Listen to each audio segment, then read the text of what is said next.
ओम शांति। ओम शांति।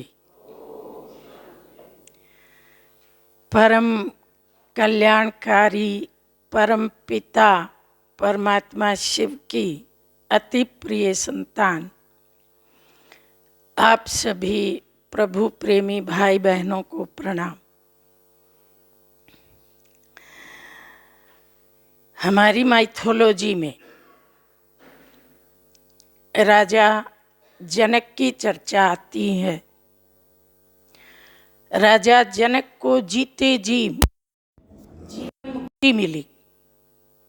कई लोग जीवन मुक्ति का अर्थ समझते हैं कि जीवन से ही मुक्ति हो जाए। वो नहीं, जीवन में रहते हुए जीवन की समस्याओं से मुक्ति, तनाव से मुक्ति, दुखों से मुक्ति, अशांति परेशानियों से मुक्ति। जीवन तो हो लेकिन जीवन की नेगेटिविटीज ना हो, वो राजा जनक को मिली। राजा जनक की चर्चा हमारे धार्मिक ग्रंथ रामायण में आती है। सीता के पिता थे वो, उन्हें विदेह राजा जनक कहा जाता है, इसलिए सीता जी को भी हम वहीदेही कहते हैं। श्रीमद् गीता में भी राजा जनक का वर्णन आता है कि वो बहुत ही धार्मिक थे, संयमी थे, गुणवान थे। शतपथ ब्राह्मण में और वृहद अरण्यक उपनिषद में भी राजा जनक की चर्चा आती है कि उनके दरबार में गार्गी और याज्ञवल्क्य जैसे विद्वान मौजूद थे।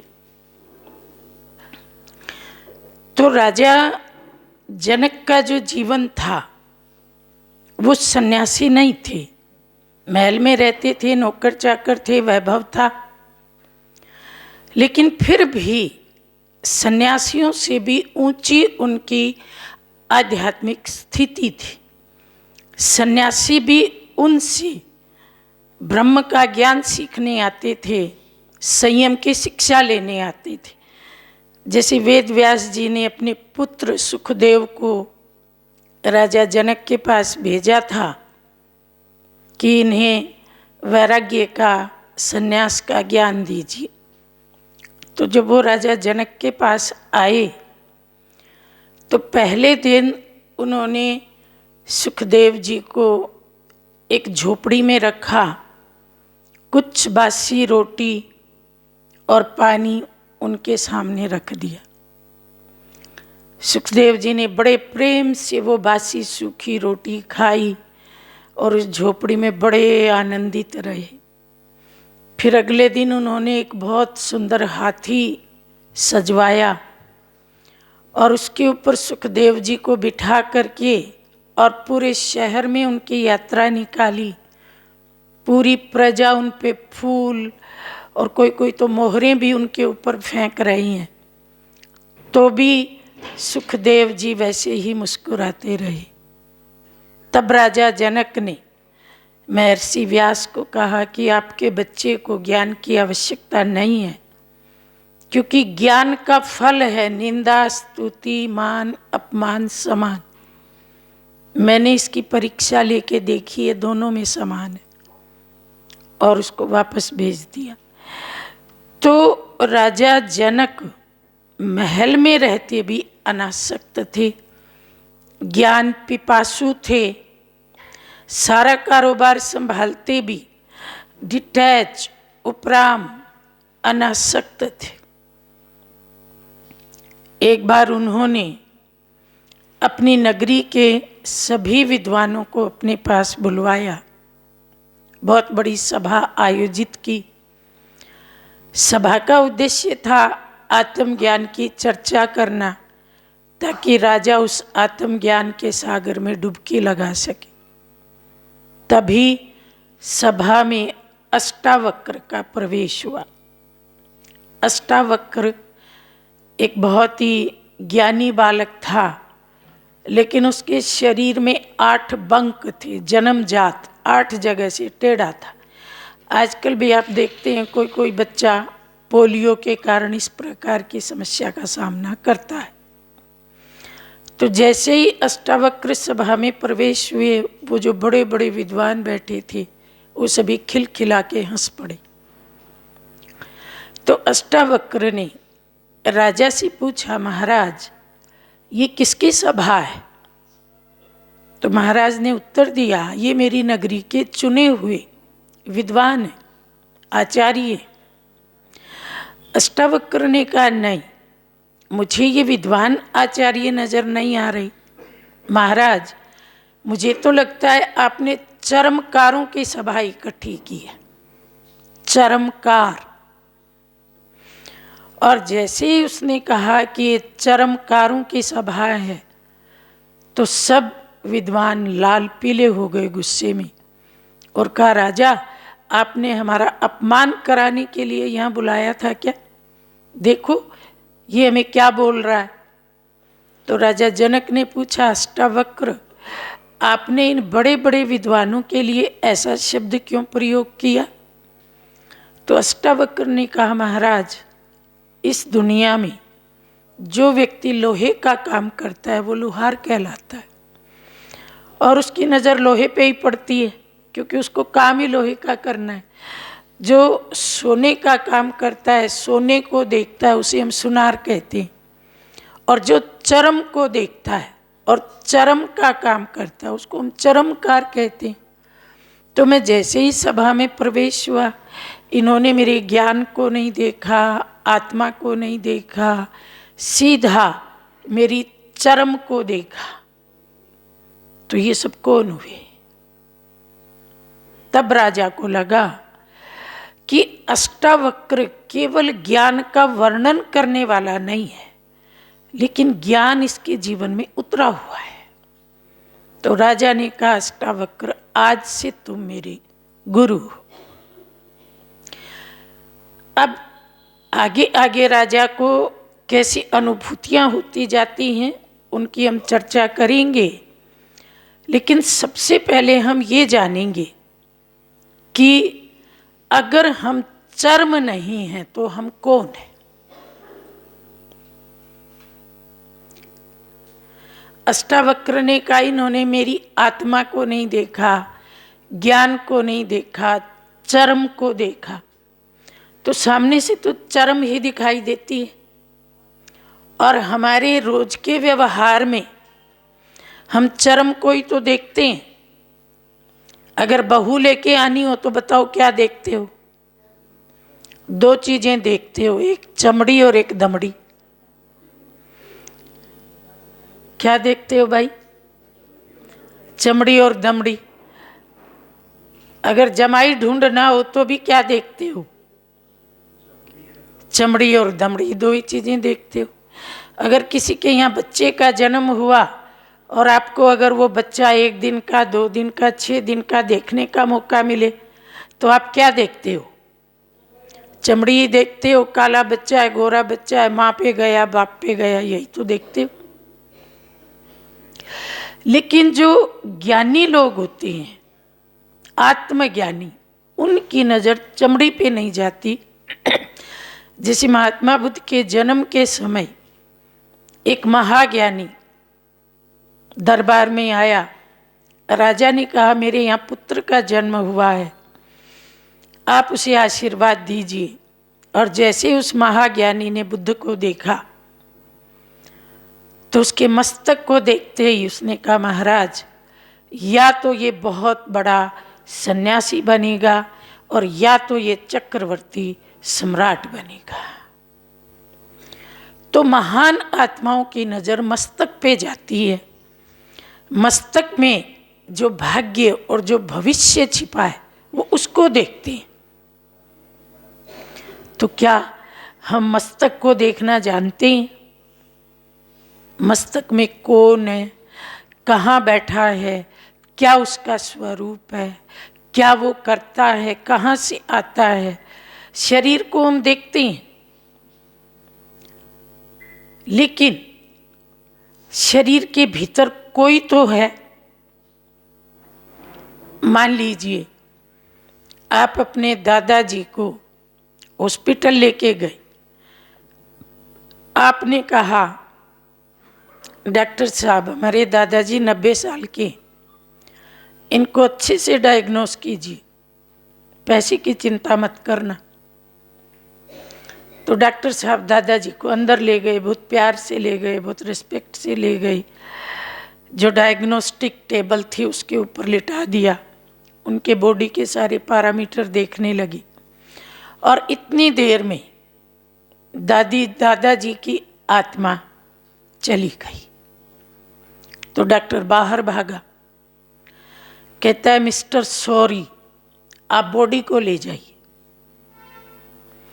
अब हमने डॉक्टर को दादाजी दिए थे और दादाजी की बॉडी को डॉक्टर क्या कह रहा है कि आप बॉडी को ले जाइए। डॉक्टर ने ये क्यों नहीं कहा आप अपने दादाजी को ले जाइए, बॉडी को ले जाइए। तो बॉडी और दादाजी में क्या अंतर है? थोड़ी देर पहले तो दादाजी थे और अब वो बॉडी है, दोनों में क्या अंतर है? जब आत्मा थी तो वो दादाजी थी और आत्मा निकल गई तो वो केवल बॉडी रह गई।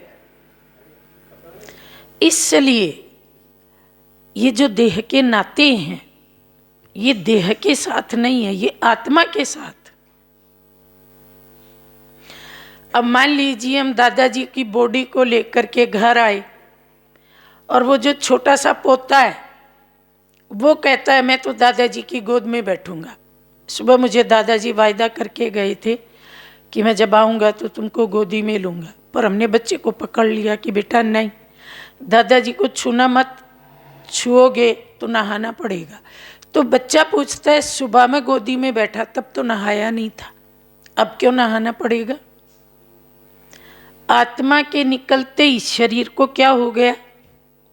ये शुद्ध कब तक था? जब तक आत्मा मौजूद थी। आत्मा के निकलते ही अशुद्ध हो गया, छुएंगे नहीं, चारपाई पे नहीं, घर के बाहर ही रखेंगे और फिर बाहर की बाहर उसको बिल्कुल ऐसा कर देंगे कि नामो निशानी ना रहे। तो ये चर्म है जो आउटर हमें दिख रहा है, इसको आप मुखौटा कह सकते हैं। शरीर मुखौटा है, जैसे कोई भालू का मुखौटा लगा लेता है, शेर का मुखौटा लगा लेता है। अंदर कौन है? अंदर तो आदमी है। और मुखौटा का मतलब होता है मुंह खोटा, मतलब खोटा मुंह, असली मुंह नहीं, खोटा मुंह। तो ये जो आवरण है ये भी मुखौटा है, खोटा मुंह है। भाई ये फीमेल है, ये मेल है, ये मुखौटा है। अंदर कौन बैठा है?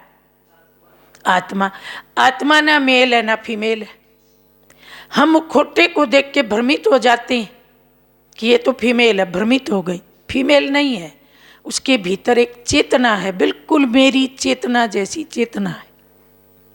तो ना कोई मेल ना कोई फीमेल। इस भ्रम ने संसार में कितनी उलझन पैदा कर रखी है। बेटा ही चाहिए, बेटी नहीं चाहिए, या और भी बहुत सारी समस्याएं हैं मेल फीमेल के नाम पे। अगर हम उस चेतना को देखना सीख जाएं कि ये चेतना परमात्मा की संतान मेरा भाई है, सुई चुभ हो तो इसको दर्द होता है, मुझे भी होता है, तो हम एक ही जैसे तो हो गए।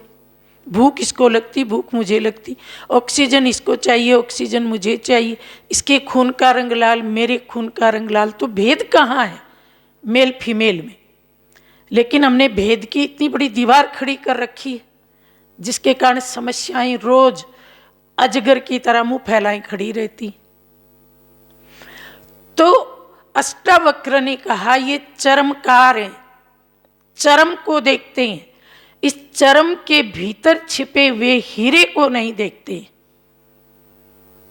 असली चीज वो है, उसको देखो। उसके साथ जब आप व्यवहार करोगे तो आपको अपनापन पैदा होगा, आत्मिक प्रेम पैदा होगा, शुभ भावना शुभकामना पैदा होगी, दया करुणा पैदा होगी। इस देश में एक बहुत बड़े महर्षि हुए हैं जिनका नाम था महर्षि रमन। तमिलनाडु में अभी भी उनका आश्रम है, लोग वहाँ शांति अनुभूति के लिए जाते हैं।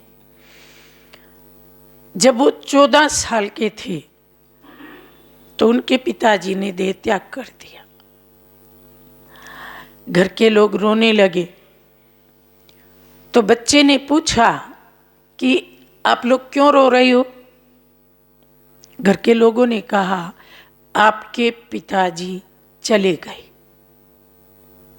बच्चे ने कहा कहाँ गए, मैं ढूंढ के लाता हूं, और बाहर भाग गया। गलियों में घूमते घूमते चौपाल में पहुंचा तो वहां बहुत सारे लोग बैठे थे और बीचों बीच कोई सफेद चादर ओढ़े लेटा था। बच्चे ने जाके सीधी चादर उठाई और बोला मिल गए पिताजी मिल गए। और पिताजी का मुंह देख के फिर घर भागा गया और बोला रो मत पिताजी वहां सोए पड़ी। तो बुआ ने कहा बेटा वो पिताजी नहीं है। बोला पिताजी कैसे नहीं है? 14 साल से बाप को देख रहा हूं, पहचानता नहीं हूं क्या? चलो दिखा के लाऊं। बुआ ने कहा बेटा पिताजी नहीं है वो। तो बच्चे ने पूछा पिताजी कहाँ गया? तो बुआ ने कहा पिताजी तो ऊपर गया। जब बुआ ने ऐसे बोला तो बच्चे के मन में एक सवाल कौंधा और उसी सवाल ने उसको महर्षि रमन बना दिया। वो सवाल आज तक किसी के मन में नहीं कौंधा। इसलिए कहते हैं सपूत के पांव पालने में दिख जाते। 14 साल के बच्चे के मन में ऐसा सवाल आया। घर वाले भी चकरा गए कि इसने क्या पूछ लिया, हमको तो नहीं पता, हमको बस इतना पता है शरीर पड़ा है, आत्मा निकल गई, इसको जला देंगे। बच्चे ने पूछा कि एक बाप जिसको मैं देख के आया हूं वो वहां लेटा हुआ है और आप कहती हो वो ऊपर चला गया, ये मेरे 2 बाप कैसे हो गए? आज तक तो एक ही था, आज ये 2 कैसे हो गए? आप तो कहती हो कि एक बच्चे का एक ही बाप होता है, 2 कैसी हो गई? और अगर 2 हो गए तो दोनों सच्चे नहीं हो सकते हैं। आप ये बता दो कि इनमें से असली कौन सा है? ऊपर गया वो वाला असली है या जो नीचे लेटा पड़ा है वो वाला असली? अब बुआ तो बेचारी दुख में परेशान थी, बोली मुझे नहीं पता, तेरे इन टेढ़े मेढ़े सवालों का मेरे पास कोई जवाब नहीं। बच्चे ने कहा तुम्हारे पास जवाब नहीं है तो मैं जवाब ढूंढूंगा। और बच्चे ने घर छोड़ दिया। घर छोड़ के वो एक मंदिर में गया, मंदिर में रात को सोया तो मंदिर में तो प्रसाद कई बार बिखर जाता है, चींटियां आई हुई थी तो चींटियों ने उसके शरीर को काटा, खून निकला। फिर उसके मन में आया ये खून किस में से निकला? एक दिन मैं भी मेरे बाप की तरह 2 हो जाऊंगा। तो ये खून किस में से निकला? जो ऊपर जाएगा उसमें से निकला कि जो नीचे पड़ा रहेगा उसमें से निकला? और फिर पुजारी से जाके ये सवाल पूछा। पुजारी ने कहा मेरे पास ऐसे सवालों का कोई जवाब नहीं।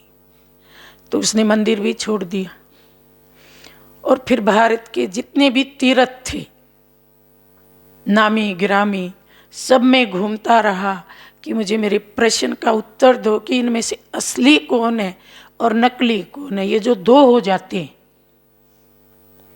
और जब उसे उत्तर मिल गया तब वो महर्षि रमन के नाम से फेमस हुई और उन्होंने अपना तमिलनाडु में आश्रम खोला। जीवन के 90% हिस्से में वो मौन में रहे। उनके आश्रम में बड़ी गहन शांति थी। बड़े बड़े पॉलिटिशियन वहाँ शांति अनुभूति के लिए जाते थे। हमारे चंद्रशेखर जी थे एक बहुत बड़े पॉलिटिशियन, वो भी वहाँ जाते थे और भी बहुत सारे जाते थे। अब आपने पूरी स्टोरी सुनी ना, अब मैं आपसे एक सवाल पूछती हूँ। बच्चे को उनके घर वालों ने उत्तर नहीं दिया, मंदिर वाले ने भी उत्तर नहीं दिया। पर आप सब तो बहुत ज्ञानी हो, समझदार हो, पढ़े लिखे हो, आप तो बता दो कि दोनों में से असली कौन है, ऊपर गया वो कि जो नीचे लेटा है वो? अपनी बात पे कायम रहना, बदल मत जाना। पक्का? जो ऊपर गया वो असली है और जो नीचे कपड़ा ओढ़ के लेटा है वो नकली है। पक्का? ठीक। अब मैं अगला सवाल आपसे पूछ रही हूँ, ध्यान से सुनना। आप रोज सुबह उठते हो और दर्पण में अपना चेहरा देखते हो। सभी देखते हैं, आज तो घर घर में दर्पण है।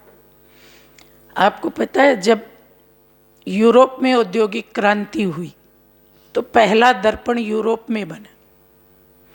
वो जमाना जब यूरोपियन का सूर्य अस्त नहीं होता था, तो ये अपना दर्पण लेकर के अफ्रीकी देशों में गए। अब अफ्रीकन भोले भाले दर्पण को देख करके ये क्या है, ये हमको दे दो।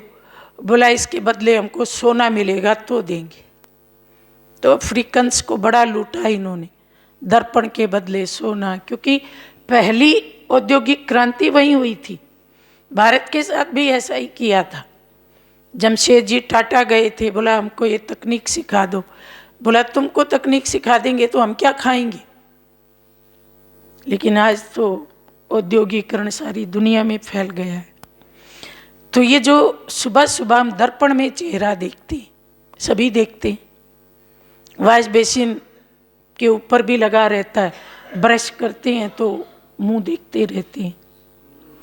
तो ये जो मुंह आप देखते हो ये असली वाला है कि नकली वाला?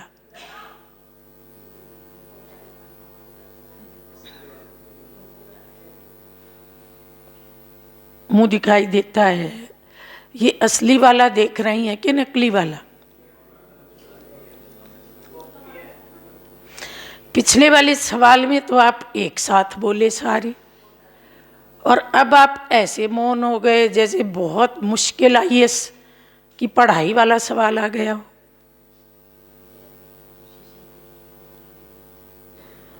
तब तो आपने कहा जो ऊपर गया वो असली है और जो नीचे लेटा है वो नकली है। तो जो दर्पण में चेहरा देख रही हो वो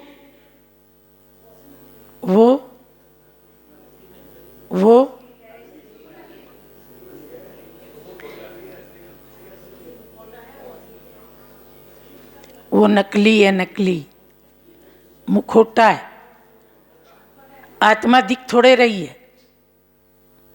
और फिर एक और सवाल भी है, सवालों में सवाल निकल रही। अगर हम रोज दिन में कई बार नकली वाले मुंह को देखते हैं, देखे बिना चैन भी नहीं पड़ता। कुछ अच्छा कपड़ा पहनेंगे तो झट देखेंगे, अच्छी शर्ट पहनेंगे, कितनी बार देखते हैं। तो क्या जीवन भर नकली वाले को ही देखते रहेंगे या कभी असली भी देखेंगे? क्या योजना है? तो आज आपको असली वाला दिखाने के लिए बुलाया है। नकली तो रोज ही देखते हो, उसके लिए थोड़ी हम आपको बुलाएंगे कि आओ भाई आपको साक्षात्कार कराएं। हमने बुलाया आपको अपना चेहरा दिखाएं, आपको अपना साक्षात्कार कराएं। आप कैसे हो आपको हम दिखाएंगे।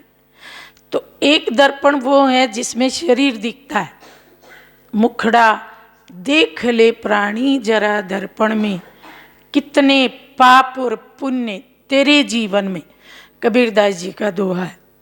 तो ये वो वाला दर्पण नहीं है जो अंग्रेजों ने सबसे पहले बनाया था, ये वो दर्पण है जो भारत ने सबसे पहले बनाया। ये वो दर्पण है जो भारत का आदिकालीन दर्पण है। और ये दर्पण है ज्ञान का दर्पण, जिसमें केवल भीतर वाला चेहरा दिखता है, असली चेहरा दिखता है। तो ये जो सामने का चित्र है ना, ये दर्पण है। उस तरफ आप देख रहे हो हड्डी मांस का एक स्केल्टन अंग्रेजी में कहते हैं, हड्डी मांस का ढांचा कहते हैं। ये मुखौटा है, ये वो है जिसको आप रोज दर्पण में देखते हो। इसके चारों ओर एक तवचा मढ़ रखी है, जैसे पोलोथीन में कुछ भी डाल दो तो ऊपर से वो पोलोथीन बड़ा चिकना चिकना लगता है, भले उसमें आप रबिश डाल दो, कुछ भी डाल दो। तो लाइक दैट इसमें हड्डी मांस, मल मूत्र, कीटाणु, जीवाणु, बदबू, पसीना सब कुछ डला हुआ है, और ऊपर से फिर बाद में त्वचा मंड दी जाती है। तो ये मुखौटा है।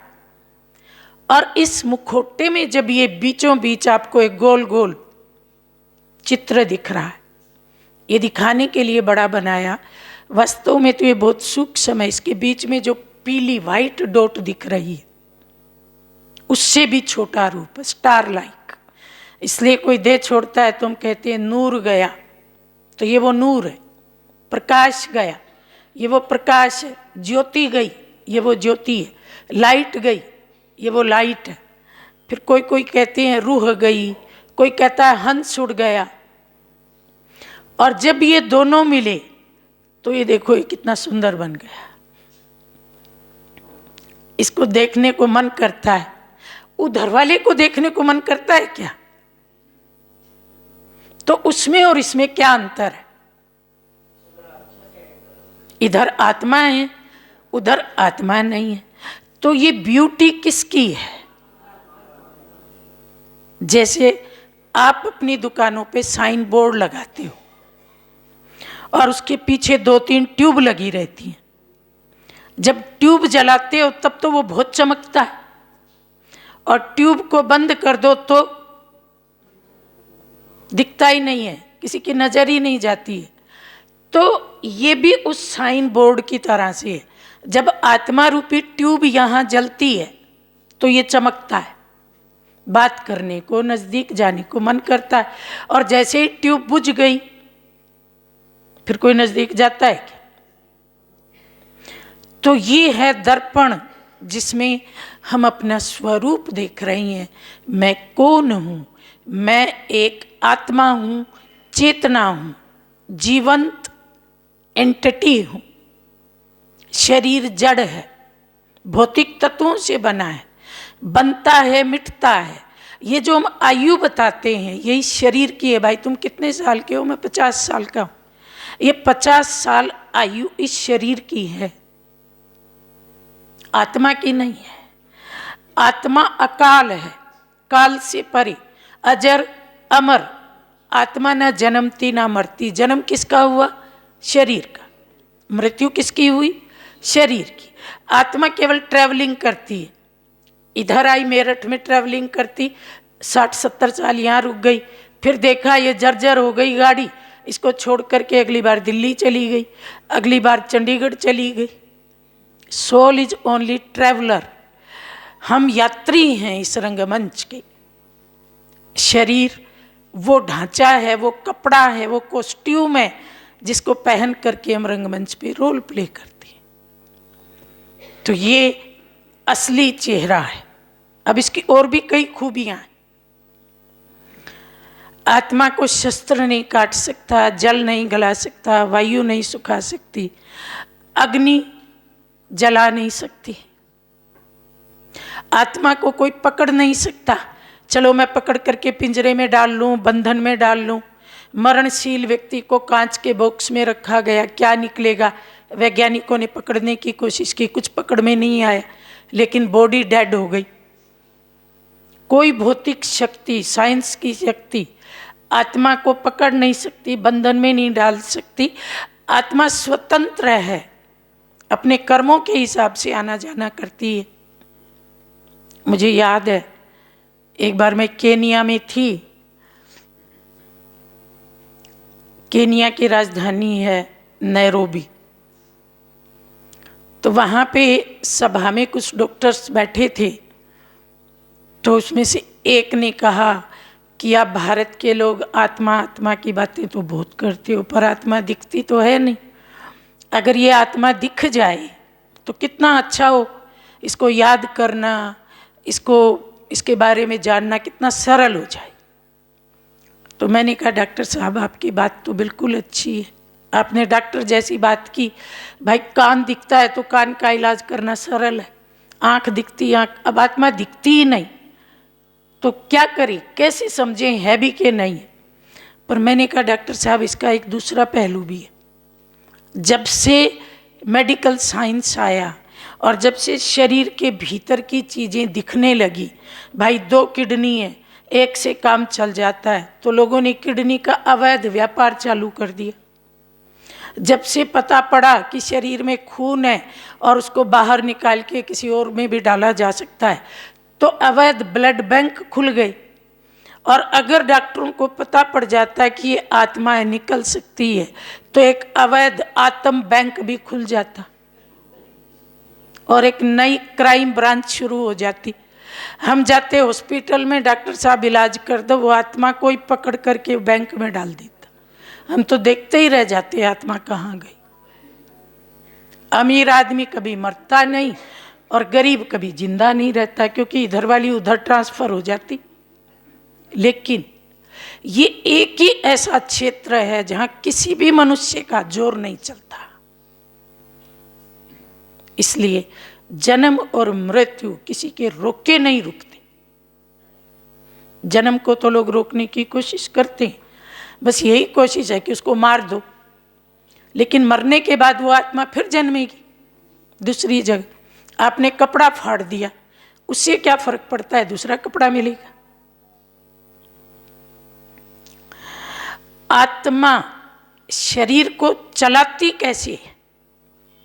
जैसे आप अपना कोई उद्योग चलाते हो तो आपको बहुत सारे वर्कर चाहिए, तो आत्मा के पास भी 3 शक्तियां हैं जिनसे ये शरीर को चलाती है। एक है मन, दूसरी है बुद्धि और तीसरे हैं संस्कार। मन को अंग्रेजी में हम कहते हैं माइंड, लेकिन आप देखिए मन के बारे में कितनी भ्रांतियां हैं। मन और मस्तिष्क को हमने एक कर दिया।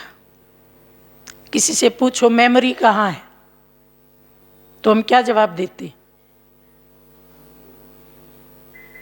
आमतौर पे यही तो कहते हैं ब्रेन में है। याददाश्त किस में है? ब्रेन में है, ऐसा कहते हैं। लेकिन एक डेड बॉडी में तो ब्रेन होता है, उसमें याददाश्त तो नहीं होती। आप दादाजी के सामने जाओ, दादाजी वो वाली रजिस्ट्री कहाँ रखी है, दादाजी बताएंगे क्या? ब्रेन तो है। माइंड अलग है, ब्रेन अलग है। ब्रेन फिजिकल बॉडी का एक हिस्सा है जिसका वजन लगभग 900 ग्राम या 1000 ग्राम होता है, और इसमें मेडुला, ओब्लोगांटा और बहुत सारे सूक्ष्म अंग, बड़ी जटिल प्रक्रिया है ब्रेन की, इसलिए ब्रेन का ऑपरेशन सब नहीं कर पाते। लेकिन ब्रेन जस्ट लाइक कंप्यूटर है। कंप्यूटर का मास्टर तो चाहिए जो क्लिक करे, तो वो कंप्यूटर मास्टर मन है, माइंड। और जब वो माइंड निकल जाता है, मन निकल जाता है, तो ये कंप्यूटर कुछ नहीं कर पाता। तो मन अलग है, मस्तिष्क अलग है। जब हम कहते हैं कि मन को भगवान में लगाओ, तो किसको लगाओ? ब्रेन को लगाओ, माइंड, मन को लगाओ। जब हम कहते हैं मन घोड़ों से भी तेज है, तो कौन है घोड़ों से तेज? ये तो यहीं बैठा है, भाग ही नहीं सकता। भागता कौन है? माइंड, यानी कि मन, यानी कि सोचने की शक्ति। दूसरी भ्रांति मन के बारे में क्या है? हमने दिल और मन को आपस में मिला दिया। मेरा दिल नहीं मानता, मेरा दिल उस पे आ गया, मेरे दिल में तुम बस गए। अब दिल को खोल के देखो, वहाँ कोई बसावट नहीं है। दिल को अंग्रेजी में कहते हैं हार्ट, हृदय। तो हृदय तो एक मुट्ठीनुमा अंग है जो हमारी छाती में बाईं तरफ सारा दिन बिजी रहता है ब्लड सर्कुलेशन में। 1 सेकंड भी अगर ये आराम कर ले तो फिर जीवन बचेगा नहीं। और इसका ब्रेन से भी कनेक्शन है। अगर यहाँ से खून यहाँ ना पहुँचे तो डेड हो जाता है ब्रेन भी। कितने गैलन खून को डिस्चार्ज करता है दिन में? कई गैलन। जन्म से पहले धड़कना चालू कर देता है। तो हार्ट अलग है, फिजिकल बॉडी का एक पार्ट है। आजकल हार्ट की तो ट्रांसप्लांटेशन हो जाती है। एक भारत के पहले हार्ट स्पेशलिस्ट डॉक्टर वेणुगोपाल, जिन्होंने पहला हार्ट ट्रांसप्लांटेशन किया। अब तो बहुत हो गई, बंदर का निकाल के आदमी को लगा देते हैं। लेकिन मन की रिप्लेसमेंट नहीं हो सकती। मन को कोई छू नहीं सकता, देख नहीं सकता। तो मन क्या है? सोचने की शक्ति का नाम मन है, अदृश्य। लेकिन मन को हम अनुभव करते हैं। सारा दिन थॉट कहाँ पैदा होते हैं? घुटने में पैदा होते हैं क्या? कंधे में, उंगली में, कान में, आँख में? थॉट कहाँ पैदा होते हैं? थॉट कहाँ पैदा होते हैं?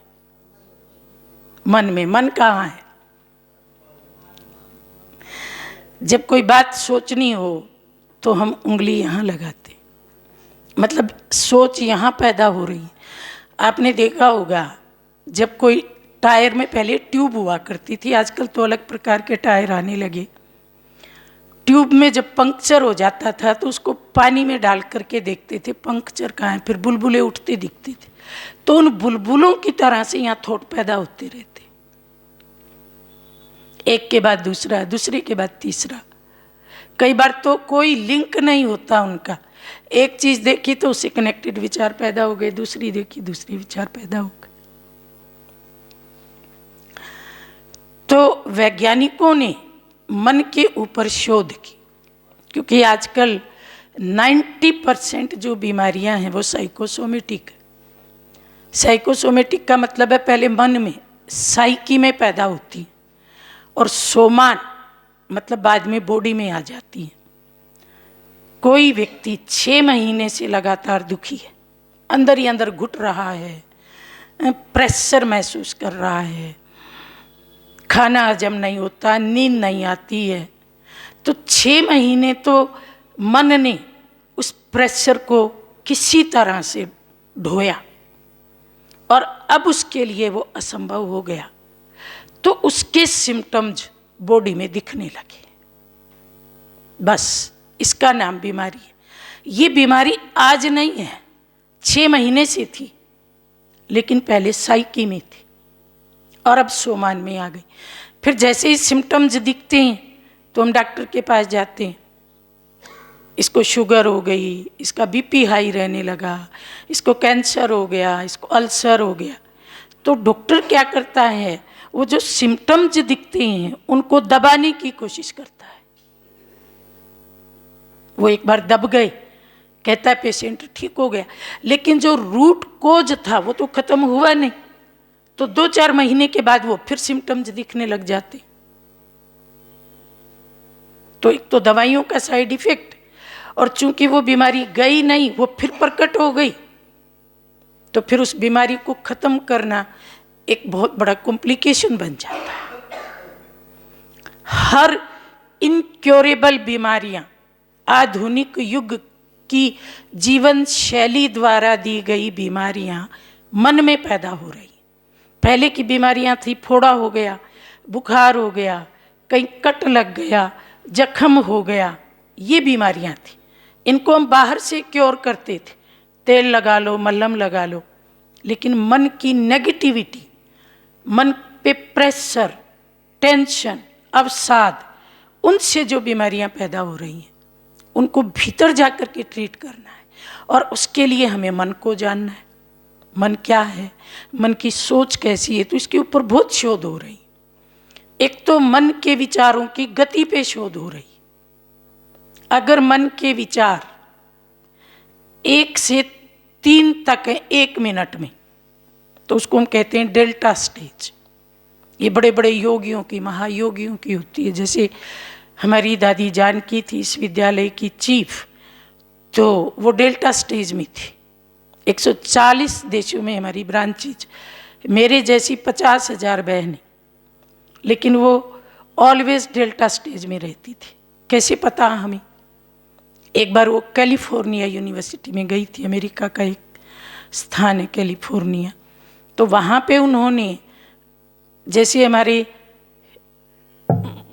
हृदय की हम ईसीजी करवाते हैं, ऐसे ब्रेन की ईईजी होती है, तो ऐसी एक मशीन थी, वो उन पे फिट की, तो उसमें जो डेटा आया 1 मिनट में 3 विचारों का आया। उनको लगा हमारी मशीन गलत हो गई है, दूसरी मशीन लगाई, उसमें भी वही आया। और फिर उन्होंने कहा कि इनको थोड़ा परेशान करो। तो दादी केवल 3 क्लास पढ़ी थी, तो दादी को बोला 100 में से 7 घटाओ। तो सोचने में मेहनत लगती है ना कम पढ़े लिखे व्यक्ति को, तो 93 में से 8 घटाओ।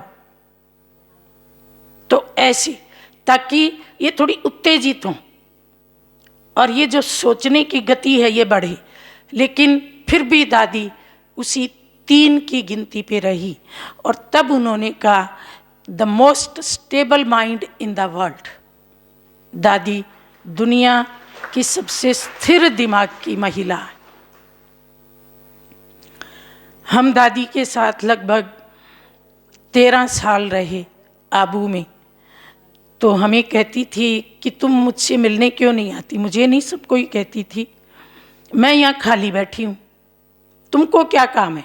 हम कहते थे दादी डिपार्टमेंट में कितने काम होते हैं, कोई काम नहीं है, समय निकाल करके मेरे से मिलने आया करो, यहाँ आके बैठा करो। कोई चीफ आपने ऐसा देखा, कंपनी का चीफ हो, किसी कॉलेज का चीफ हो, वो ये कहे कि मैं खाली बैठा हूँ और तुम मेरे पास आके यहाँ बैठा करो? एडमिनिस्ट्रेशन करने की ज़रूरत ही नहीं। जब आप डेल्टा स्टेज में हैं, आपको देख करके सब अपने आप ऑटोमेटिक अपना काम करते हैं। लेकिन ये डेल्टा स्टेज बनती कब है? जब हम रेगुलर मेडिटेशन का अभ्यास करते हैं। निरंतर मेडिटेशन मतलब प्रतिदिन नियम बनाते हैं, भाई सुबह 1 घंटा करेंगे। तो मेडिटेशन क्या करता है? हमारे मन को हमारे नियंत्रण में ले आता है। देखो 2 बातें, या तो मन आपको चलाएगा या आप मन को चलाओगे। अगर मन आपको चलाता है तो वो दुर्घटना करेगा। मैं क्या करूं जी, मेरे मन में ये बात आ गई थी, मैं इस पे बड़ा विस्तार से आपको समझाने वाली हूँ कि जब मन चलाता है तो क्या करता है और जब हम चलाते हैं तो क्या होता है। लेकिन उससे पहले मैं मन की दूसरी बात बता रही हूँ। तो जैसे डेल्टा स्टेज हो गई, उसके बाद समझो बीटा हो गई, उसमें 3 से 7 तक विचार, उसके बाद बीटा प्लस हो गई 7 से 15 तक विचार, उसके बाद थीटा हो गई 15 से 25 तक विचार, उसके बाद अल्फा हो गई 25 से 35 तक विचार।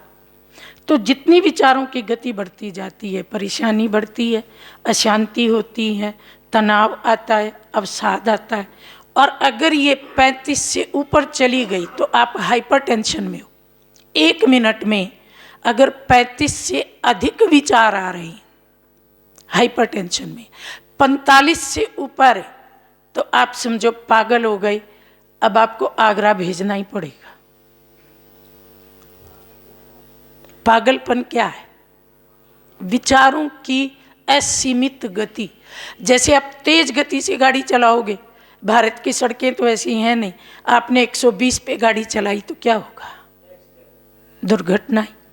तो मन को आप इतना तेज दौड़ा रहे हो, दुर्घटना होती है। मन की गति को स्लो कीजिए, कम सोचिए। तनाव का मूल कारण है अधिक सोचना। अब एक व्यक्ति सुबह उठते ही सोचता है कि आज मैं 10,000 कमाऊंगा ही कमाऊंगा। सोचने में कितनी देर लगी? सेकंड लगी। अभी उठ के मुंह धोया नहीं है, ब्रश की नहीं है, खटिया पे पड़ा पड़ा कह रहा है 10,000 कमाऊंगा। सोचने में ही उसने 9 बजा दिए। अब अपनी दुकान पे गया, दुकान पे बैठ के भी चाय पी रहा, अब ये कर रहा है, शाम तक 1000 की भी आमदनी नहीं हुई। अब उसको तनाव आता है, मैंने सोचा क्या था, हो क्या गया। फिर सोचता है मैं अपने बेटे को कलेक्टर बनाऊंगा, IAS बनाऊंगा। सोचने में 1 सेकंड लगी, लेकिन बेटा तो 12वीं में फेल हो गया। अब फिर तनाव आ गया, मैं सोचता हूँ मेरा पूरा ही नहीं होता, भगवान तू मेरी सोच पूरी क्यों नहीं करता? अरे सोचते हो उसके अकॉर्डिंग कर्म भी तो करना पड़ेगा। आप खेत के पास जाके सोचते हो कि मैं तो यहाँ 1000 बोरी गेहूँ उगाऊंगा, ना खेत में हल चलाते हो, ना बीज डालते हो, ना पानी डालते हो, तो ऐसी बोरियां कहाँ से आ जाएंगी? तो सोच और कर्म में जितना गैप होगा उतना तनाव आएगा, और जो सोच है वैसा ही कर्म है, तो तनाव की जरूरत ही नहीं है। और जो नेगेटिव सोच है वो अधिक गति से होती है, पॉजिटिव सोच धीरे धीरे आती है।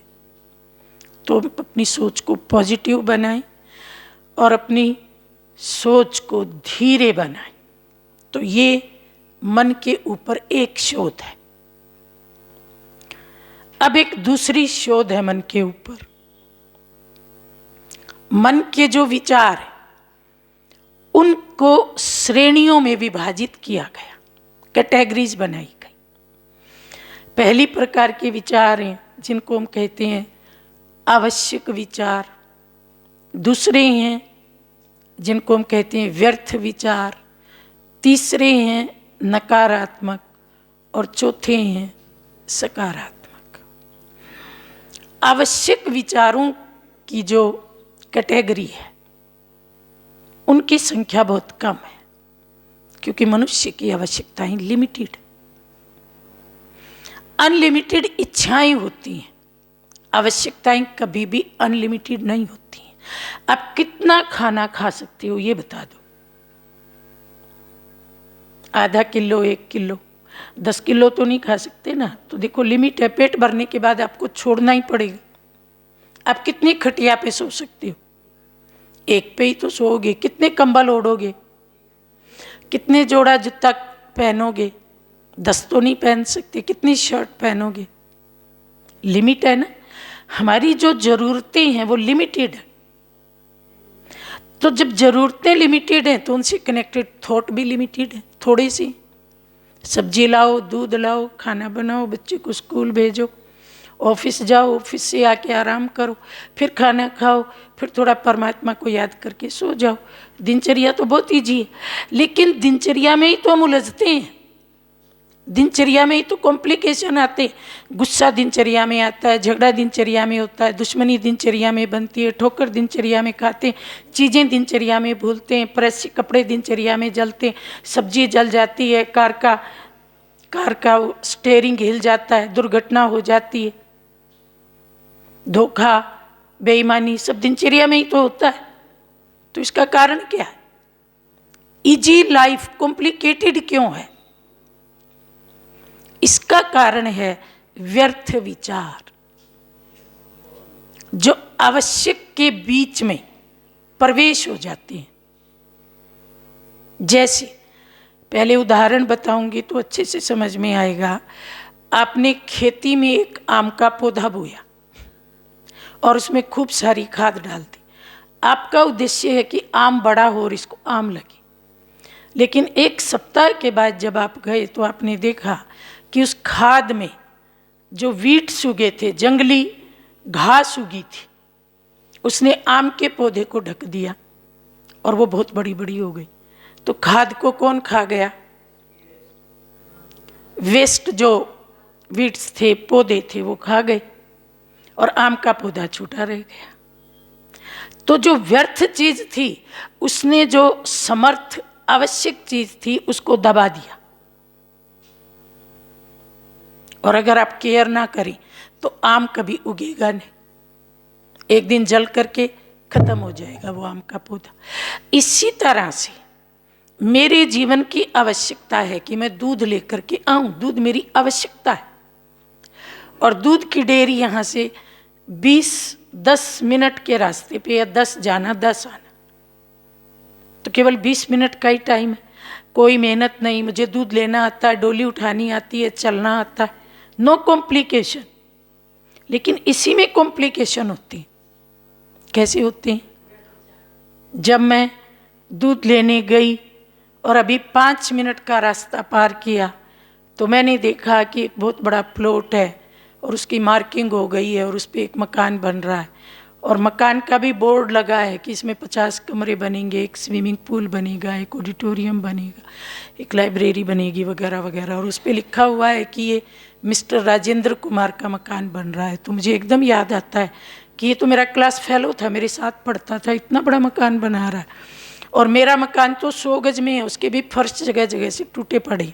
मैंने कितनी बार अपने पिताजी को कहा कि गांव वाली ज़मीन बेच दो, अपन एक अच्छा सा मकान बना लें। पिताजी कहते नहीं, दादा परदादा की चीज़ बेची नहीं जाती। अब मेरी तो तनख्वाही 40,000 है, मैं बच्चे पढ़ाऊँ, घर का खर्च चलाऊँ कि मकान बनाऊँ। मेरा एक कजन था, पिछले साल लंदन गया था, करोड़ों रुपया कमा के लाया, एक धर्मशाला बनवा रहा है। जब धर्मशाला बन रही थी तो एक मजदूर गिर गया, उसके पाँव में फ्रैक्चर हो गया, 6 महीने से हॉस्पिटल में पड़ा है। गरीबों को कोई पूछता नहीं, इसीलिए तो मैं कहता हूँ मेरा बड़ा बेटा डॉक्टर बन जाए, पर वो पढ़ता कहाँ है। मुझे एक अच्छे ट्यूटर की ज़रूरत। मैंने एक को फ़ोन किया, कहता है महीने के 5,000 लूँगा। अब 3 बच्चों के मैं 15,000 दूँ, और इतनी देर में वो देखता है कि वो डेयरी को क्रॉस करके आगे निकल गया है। सबसे पहले तो वो ये देखता है कि किसी ने मुझे देखा तो नहीं, क्योंकि लोग कहेंगे दूध का बर्तन लेके यहाँ क्या कर रहा है, तो शर्म भी आ रही है। तो इधर उधर देखा, फिर दौड़ा, डेयरी में पहुँचा, सांस तो चढ़ा हुआ है, दूध लिया। फिर भी 20 मिनट तो लेट हो गया ना, क्योंकि 10 मिनट आगे निकल गया था। अब घर में जाते ही कहता है चाय बनाओ। अब चाय बनाने वाले बना रहे हैं, पर वो घड़ी देख रहा है, अभी तक चाय नहीं बनी, इतनी देर लगा दी। अब सामने से भी कड़कती आवाज़ आती है, चाय तो जितना टाइम लगता है उतना ही ले रही है, तुम पता नहीं कहाँ टाइम खराब करके आए हो। रोज़ दूध लेके 6 बजे आ जाते हो, आज 6:20 पे आए हो, कहाँ गए थे।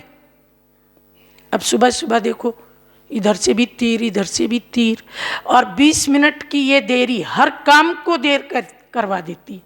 अब ऑफिस में 20 मिनट देर से पहुंचे, अब साहब सामने खड़े, कहते हैं तुम लेट कैसे हो गए आज तो जरूरी काम था, टाइम पे आना था। अब यहाँ जो गुस्सा आया तो वो फिर जो ऑफिस के सहयोगी हैं वहाँ उतरेगा, तुमने ये गलत कर दिया, तुमने ये ठीक नहीं किया। तो चेन कहाँ से शुरू हुई थी और कहाँ तक जाएगी, ये फालतू के विचार। अब कोई कहेगा बहन जी मकान बनाने की बात ना सोची। एक होता है चिंतन और एक होती है चिंता, दोनों में अंतर है। चिंतन का मतलब है समाधान करना, और चिंता का मतलब है सुबह शाम एक ही बात को या च्युइंग गम की तरह चबाते रहना।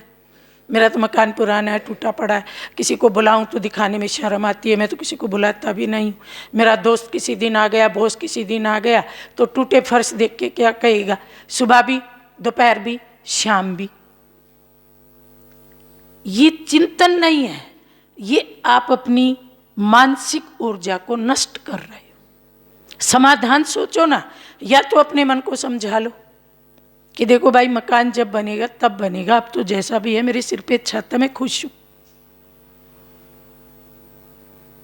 इस सोच को साइड करो, पहले जरूरी वाली बातें सोचो। पहला काम तो दूध लाना था, ये जरूरी तो नहीं था। तो जब गैर जरूरी विचार जरूरी के बीच में प्रवेश करते हैं तो वो जो जरूरी काम है वो दब जाता है, और उसके दबने से हमें बहुत नुकसान होते हैं। हम दवाई खाना भूल जाते हैं, डॉक्टर के पास नहीं जाते हैं, फालतू विचारों में पड़े। किसी मेहमान को आना था, उसको लेने स्टेशन नहीं गए, कढ़ाई में सब्जी रखी थी, कोई फालतू विचार आ गए, कढ़ाई तो मेरे भाई ने दी थी, ये तो पुरानी हो गई है, मेरे को तो स्टील की कढ़ाई चाहिए, इस बार जाऊंगी तो स्टील की। वो सब्जी सड़ गई, लग गई नीचे। योजना बना रही, प्रेस से कपड़े जल गए, कार चलाते चलाते ध्यान घर में चला गया, लड़का स्कूल जाता ही नहीं है। कल तो मैंने उसकी बहुत पिटाई की थी, पता नहीं आज गया कि नहीं। वो स्टेयरिंग हिल गया, सीधा जाके पेड़ से टकराया। जिस समय जिस विचार की आवश्यकता है वही आए, इसको कहते हैं मन पे मास्टरी। और ये मास्टरी मेडिटेशन से आती है। मेडिटेशन आंतरिक अनुशासन है, मन बुद्धि संस्कारों का अनुशासन है। और भीतर में जब अनुशासन आता है तो बाह्य जगत में अनुशासन आ जाता है, क्योंकि जिसका अपने मन पे नियंत्रण नहीं, फिर वो बाह्य जगत में भी डिस्टर्ब रहता है और डिस्टर्ब करता है।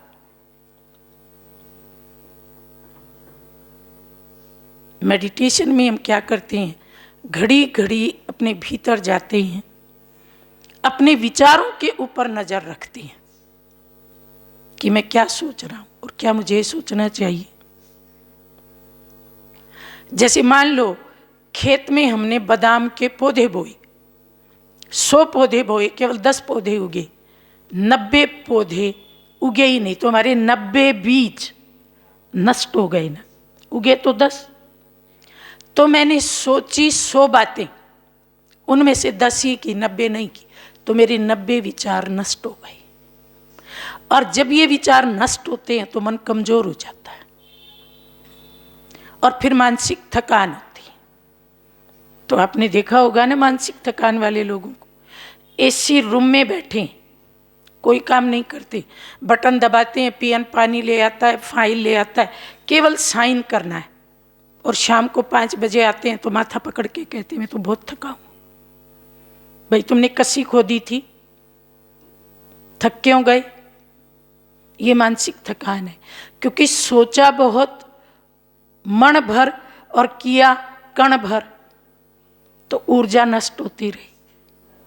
अधिक सोचने से ऊर्जा नष्ट होती है।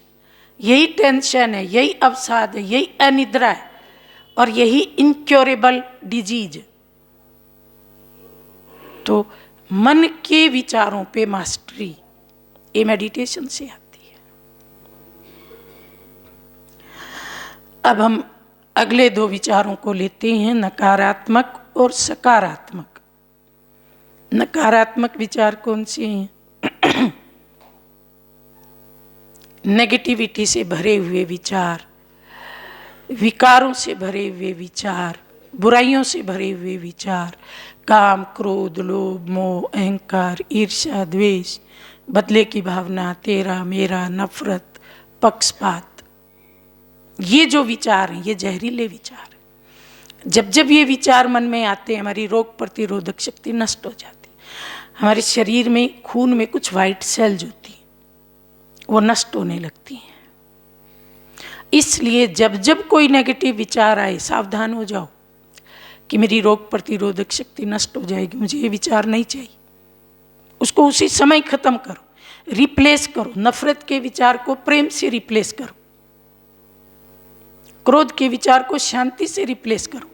हम क्रोध करके सोचते हैं कि दूसरे का कुछ बिगाड़ेंगे, पहले तो हमारा ही बिगड़ जाता है। किसी व्यक्ति ने कीचड़ उठाया किसी पे मारने के लिए, तो पहले कीचड़ किसको लगा? उसी को लगा। तो पहले तो आपके मन में क्रोध आया, आपका मन डैमेज हो गया, आपकी वाइट सेल्स डैमेज हो गई, दूसरे का तो नुकसान बाद में होगा।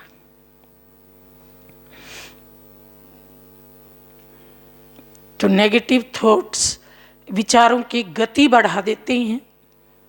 जब हम क्रोध करते हैं ना, तो देखो विचार कितनी तेज गति से आते हैं। जैसे मान लीजिए मैंने क्रोध किया और कोई मेरे से मिलने आया, तो उसने मुझसे कुछ पूछा नहीं, मैं अपने आप ही सुनाना चालू। पता है ये जो नौकर है ना, ये जरा काम का नहीं है, इसके एक बात बोलो तो ये दूसरी ही करेगा।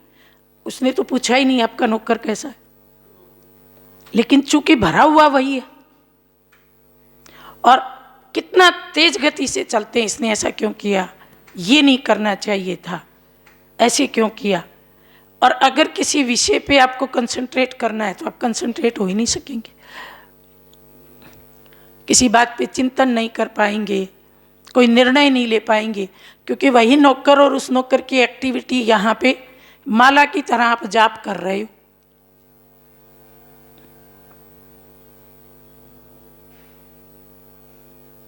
तो जब जब नेगेटिव थॉट आए तो कितनी बातें नष्ट हो रही है, मेरी एकाग्रता नष्ट हो रही है, पीस ऑफ माइंड नष्ट हो रही है, मेरा हेल्थ उसके ऊपर इफेक्ट आ रहा है। इनको तुरंत याद करना। और उसके बाद है पॉजिटिव विचार, सकारात्मक। सकारात्मक विचार कौन से हैं? जो मूल्यों पे आधारित विचार हैं वो सब सकारात्मक विचार हैं।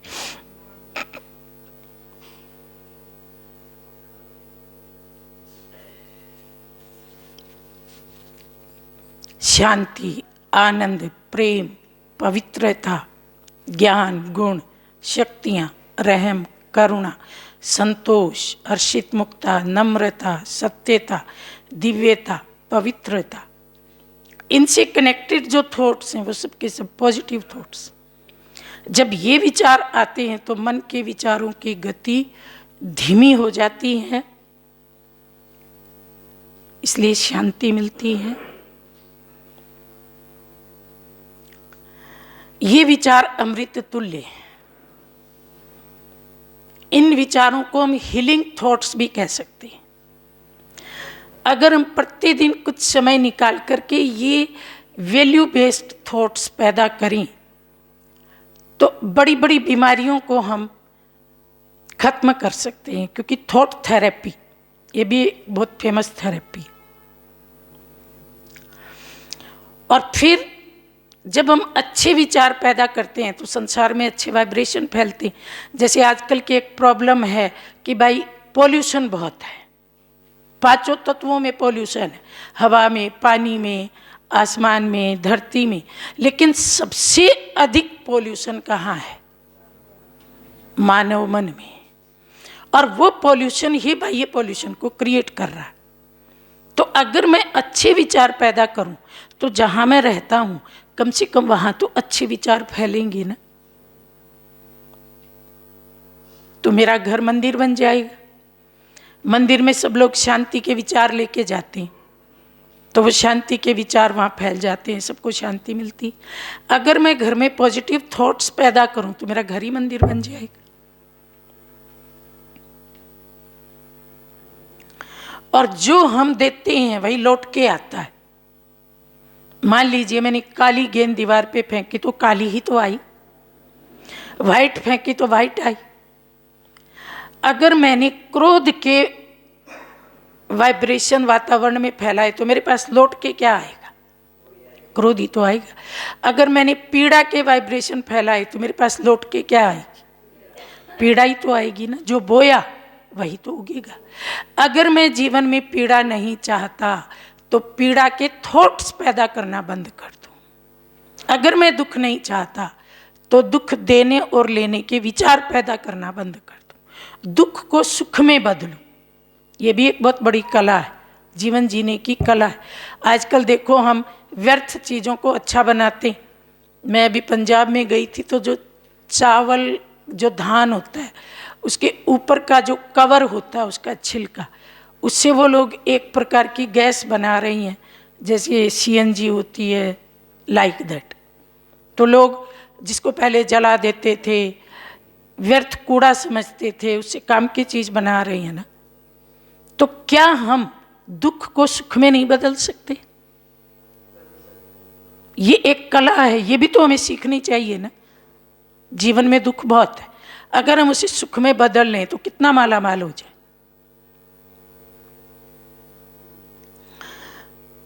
तो अभी आप सिर्फ 2 मिनट में अनुभव करके देखो कि जब हम पॉजिटिव सोचते हैं तो क्या होता है, और जब हम सारे विश्व के लिए पॉजिटिव सोचते हैं तो क्या होता है। सारे विश्व में कैसा वातावरण बन जाता है और हमारी मनस्थिति कैसी हो जाती है, और हमें पॉजिटिव कैसे सोचना है। तो कुछ मिनट के लिए हम साइलेंस में बैठेंगे। ध्यान को बिल्कुल भ्रुकुटी में केंद्रित कीजिए। सीधी कमर बैठिए। मैं कुछ शब्द बोलूंगी, उन शब्दों को आप रिपीट नहीं करेंगे, बोलेंगे नहीं, क्योंकि आप एक बोलेंगे तो सबकी ध्यान हट जाएगा। मन में विजुअलाइज करेंगे और रियलाइज करेंगे। शब्द जो बोला जाए उसकी मन में पिक्चर बनाएंगे, उस पिक्चर को देखेंगे। रेड लाइट अगर आप कर सकते हैं तो कर दीजिए।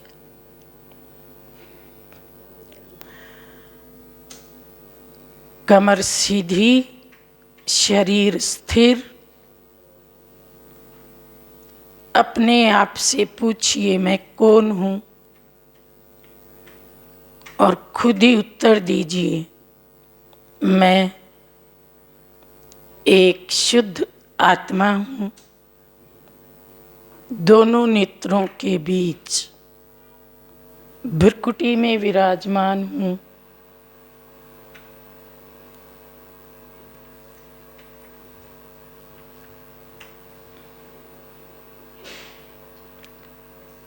विश्व की सर्व आत्माएं मेरे भाई हैं। भगवान की संतान हैं। अपने आत्मा भाइयों के प्रति मेरे मन में सदा ही शुभ भावना है। मैं भगवान से प्रार्थना करता हूँ, करती हूँ कि सभी सुखी रहें, सभी स्वस्थ रहें, सभी आगे बढ़ें, सभी की शुभकामनाएं पूर्ण हों।